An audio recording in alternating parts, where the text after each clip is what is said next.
सत्य सनातन धर्म की जय। जय जय सीताराम। हरे कृष्णा।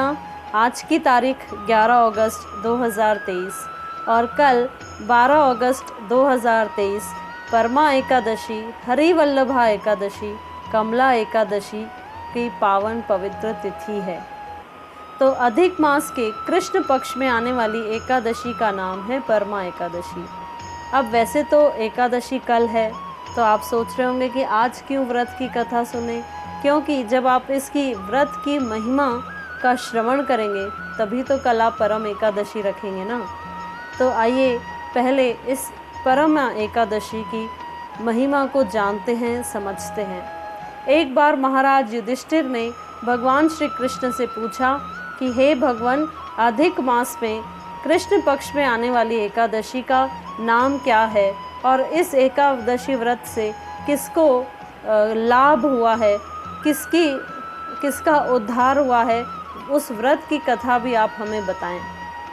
तो भगवान ने कहा, वैसे तो साल में 24 एकादशियां होती हैं, लेकिन हर 32 महीने बाद अधिक मास आता है और उस अधिक मास में सबसे 2 मेरी प्रिय एकादशी आती हैं, वो है पद्मिनी एकादशी और परमा एकादशी।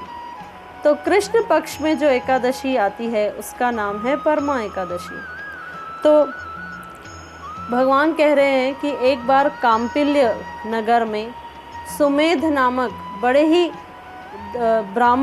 ब्राह्मण थे, धर्मात्मा थे और हमेशा धर्म के कार्य में लगे रहते थे और उनकी पत्नी भी बड़ी पतिव्रता स्त्री थी। पिछले जन्मों में किए गए पाप कर्मों द्वारा उन्हें इस जन्म में अत्यंत दरिद्रता थी। वे बड़े दरिद्र थे, उनके पास खाने को भी भोजन मुश्किल से आता था। जहाँ ब्राह्मण भिक्षा लेने जाते थे तो बड़े बड़े धनाढ्य परिवार भी उन्हें भिक्षा नहीं देते थे। लेकिन जो सुमेध ब्राह्मण की स्त्री थी यानी धर्म पत्नी थी, वह बड़ी पतिव्रता थी और घर में जो भी अतिथि आते थे उन्हें पहले भोजन खिलाती थी, भले स्वयं भूखी रहती थी। तो दिन ब दिन उनकी पत्नी कमज़ोर होते जा रही थी और अपनी पत्नी की यह स्थिति को देखकर ब्राह्मण ने कहा कि गृहस्थी धन से ही चलती है, अगर तुम मुझे आज्ञा दो तो मैं विदेश जाकर कुछ पैसा कमा लाऊं और अपना गृहस्थ परिवार चलाऊं। तुम यहाँ रहो, मैं विदेश जाकर कुछ पैसे कमा कर लाता हूँ, क्योंकि यहाँ बड़े बड़े धनाढ्य व्यक्तियों से भी मैं भिक्षा मांगता हूँ तो मुझे पैसे नहीं मिलते। तो पत्नी ने कहा कि पति के बिना पत्नी अधूरी है, पति के बिना माता पिता भाई बंधु ससुराल समाज ये उसे कभी भी वो इज्जत नहीं देता जो पति के साथ एक पत्नी को मिलती है। इसीलिए जो हमारे भाग्य में होगा वो हमें यहीं बैठे मिल जाएगा। आप कहीं मत जाइए और मेरे साथ ही रहिए, जैसे हरी इच्छा होगी देखेंगे। अब ऐसा सुनकर ब्राह्मण रुक गए।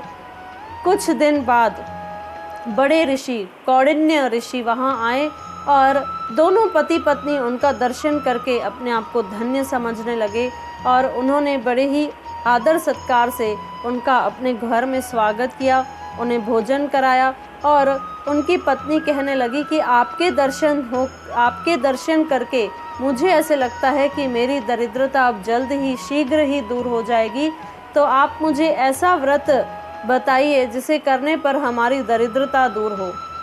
तो कौंडिन्य ऋषि ने कहा कि यह अधिक मास में जो कृष्ण पक्ष में एकादशी आती है उसका ठीक ठीक पालन करने से, भगवान की भक्ति करने से, रात्रि में जागरण करने से और भगवान के सामने नृत्य करने से, इस व्रत का जो ठीक से पालन करता है उसकी दरिद्रता दूर होती है। सबसे पहले कुबेर देवता ने इस व्रत को किया था और उसके इस व्रत से खुश होकर प्रसन्न होकर भगवान शिव ने उन्हें धन का देवता बनाया था।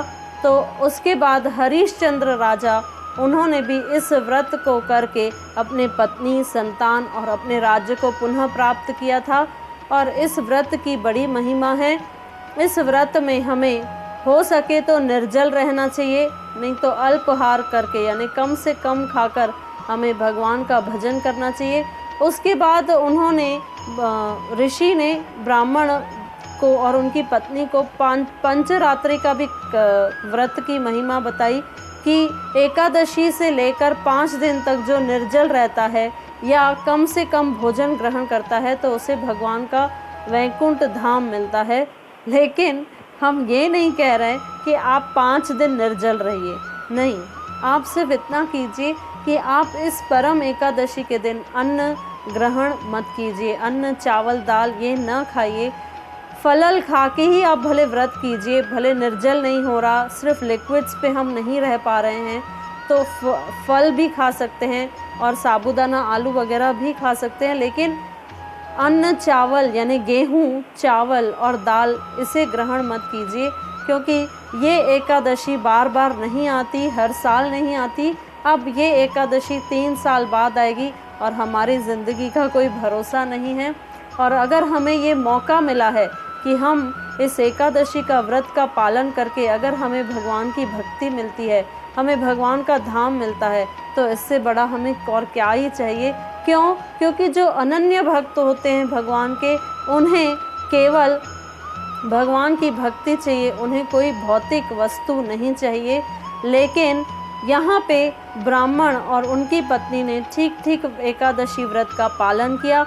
उसके बाद एक राजकुमार जिसे ब्रह्मा जी ने स्वयं भेजा था, वो राजकुमार आया, उन्होंने बड़ा ही सुंदर घर उन्हें प्रदान किया, सारी सुख सुविधाएं उस घर में थी और उनकी जीवा पालन के लिए, उनके जीवन के पालन के लिए उन्हें एक गांव भी दिया। तो ऐसे उनकी दरिद्रता भी दूर हो गई और वे पति पत्नी भगवान का भजन करने लगे, क्योंकि अब उनके पास कोई ऐसी वस्तु नहीं थी जो उनके पास ना हो। तो देखिए एकादशी व्रत की कितनी बड़ी महिमा है। हम चाहें कुछ चाहें या ना चाहें, भगवान हमें अपने आप ही दे देंगे। बस हमें श्रद्धा पूर्वक इस एकादशी व्रत का पालन करना है। तो आप सब जन जन से हम ये निवेदन करते हैं कि कल इस परम एकादशी का व्रत करें और अपना जीवन सार्थक करें। हरे कृष्णा, जय जय श्रीराम।